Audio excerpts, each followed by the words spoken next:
So in the theory of the firm, the firm is conceptualized as a black box, able to transform inputs into outputs.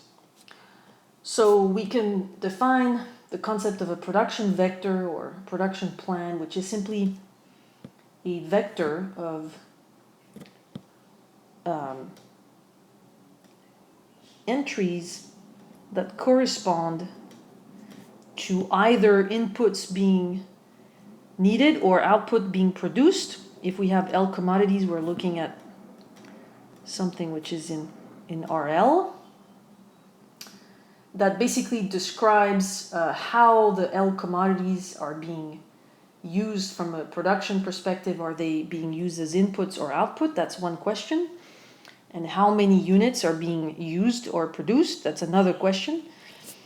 To give you an example, if we look at a space of 3 commodities and I gave you a vector that looked like this, we would say that the first commodity here is being used as an input. By convention, we use negative signs to designate inputs. 3 units of commodity 1 are being used. 1 unit of the second commodity is being produced. And 2 units of the third commodity are being used as inputs.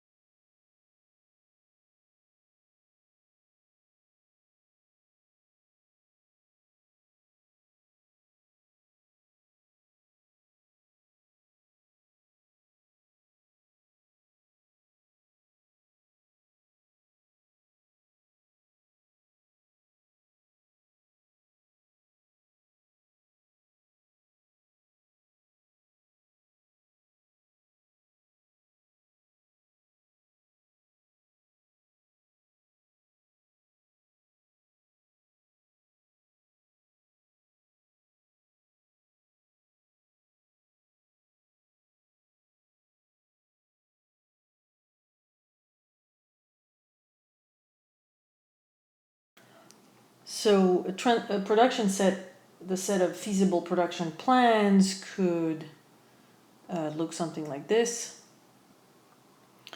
In a space with 2 commodities, for example.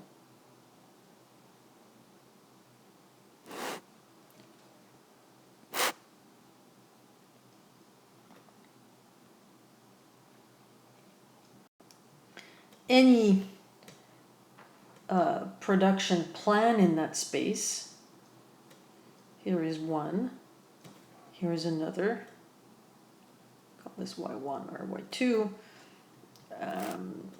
corresponds to a vector that has some quantity of commodity 1 as an input, as a negative number, and some quantity of commodity 2 as an output.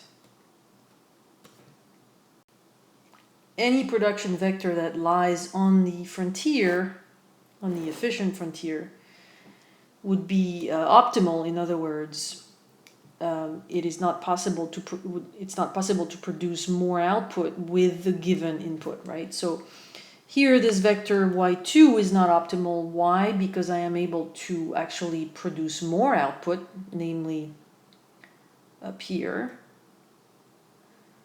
a production vector on the efficient frontier.